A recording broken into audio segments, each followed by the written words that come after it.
Hello guys, so ഇന്നത്തെ വിശേഷം എന്താണെന്ന് വെച്ചാൽ നാളെ ഞങ്ങൾക്കൊരു എക്സാം ഉണ്ട്. അതിനാണെങ്കിൽ ഫസ്റ്റ് തൊട്ടുള്ള എല്ലാ ടോപ്പിക്സും ഉണ്ട്. ഇതിൻ്റെയൊക്കെ പേപ്പർ എവിടെയാണ്, ബുക്ക് എവിടെയാണെന്ന് പോലും ഞങ്ങൾക്കറിയില്ല. ഇതൊക്കെ എവിടെ നിന്ന് തുടങ്ങണം, എങ്ങനെ തീർക്കണം എന്നും ഒരു ഐഡിയ ഇല്ല.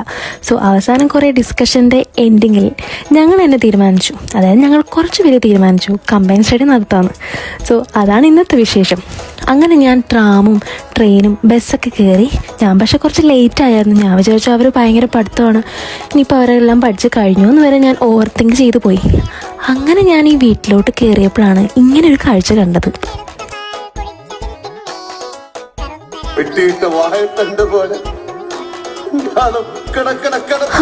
എന്തൊരവസ്ഥയാണല്ലേ. പക്ഷെ ഇവർ പഠിക്കാൻ തുടങ്ങാത്തത് കൊണ്ട് എൻ്റെ മനസ്സിലൊരു പൂക്കാലം ഉണർന്നായിരുന്നു. ഇറ്റ്സ് ഓക്കെ, എന്തായാലും ഇനിയിപ്പോൾ പഠിക്കാൻ തുടങ്ങാം.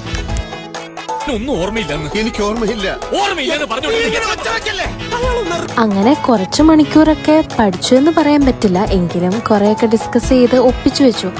അതിനുശേഷം ഒരു ബ്രേക്ക് എടുത്തത് മാത്രമേ ഓർമ്മയുണ്ടായിരുന്നുള്ളൂ. ശേഷം ഇങ്ങനെയൊക്കെയാണ് സംഭവിച്ചത്. സ്വാഭാവികം. ഇതിൻ്റെ ഇടയ്ക്ക് ബ്രേക്ക് എടുക്കാൻ പോയവർ കുളിക്കാൻ പോയി, കഞ്ഞിയും കറിയും വെക്കാൻ പോയി. ഞാനാണെങ്കിൽ എന്നാ ചെയ്യുന്ന ഓർത്തിരുന്നപ്പം ഈ വീട്ടിലുള്ള കുറേ നല്ല നല്ല കാഴ്ചകൾ എൻ്റെ ഫോണിൽ പതിപ്പിച്ചുകൊണ്ടിരുന്നു. പിന്നെയാണ് എൻ്റെ റീൽ മേറ്റ് ശ്രേയ ഈ വീട്ടിൽ തന്നെ ഉണ്ടല്ലോ. ഞങ്ങൾ പിന്നെ ഒന്നും നോക്കിയില്ല, റീൽ എടുക്കാൻ തുടങ്ങി. സൈക്കിക് വൈബ്രേഷന്റെ അനുഭവം എനിക്ക് കിട്ടാൻ തുടങ്ങി. വേദനയോടെ ഞാൻ മനസ്സിലാക്കി. നിങ്ങൾ വിചാരിക്കുന്നുണ്ടോ ഇവിടെ എങ്ങോട്ട് ഈ ഓടിപ്പാഞ്ഞ് പോകുന്നതെന്ന്? ഇവരുടെ വീട്ടിൽ സ്ഥിരമാണ് അത്രേ ഈ ഫയർ അലാം അടിക്കുന്നത്. അയ്യോ, ഇതിൻ്റെ ഇടയ്ക്ക് ഞങ്ങൾ മറന്നുപോയാൽ ഞങ്ങളുടെ കമ്പൈൻ സ്റ്റഡി ഉണ്ടായിരുന്നു. അതൊക്കെ ഇനിയിപ്പം നടക്കത്തില്ല. പിറകെ ബിരിയാണിയൊക്കെ വന്നു. ഇനിയിപ്പം നല്ലൊരു ഉറക്കം ഉറങ്ങണം.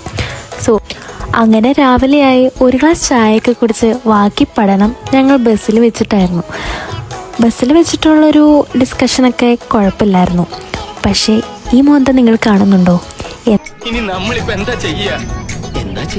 ഞാനൊന്ന് പറഞ്ഞോട്ടെ, നമ്മളിപ്പോ എന്താ ചെയ്യാ?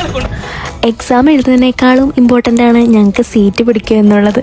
അതിപ്പോൾ അത് എന്തുകൊണ്ടാണെന്ന് എക്സ്പ്ലെയിൻ ചെയ്ത് തരേണ്ട ആവശ്യമില്ലല്ലോ അല്ലേ? സോ ഞങ്ങൾ തന്നെ ആദ്യ ക്ലാസ്സിലെത്തി, സീറ്റൊക്കെ അറേഞ്ച് ചെയ്തു. അങ്ങനെ എക്സാം എഴുതാൻ പോവാണ്. അപ്പം ഇന്നത്തെ വിശേഷങ്ങൾ ഇത്രയുള്ളൂ ഗൈസ്. Bye bye.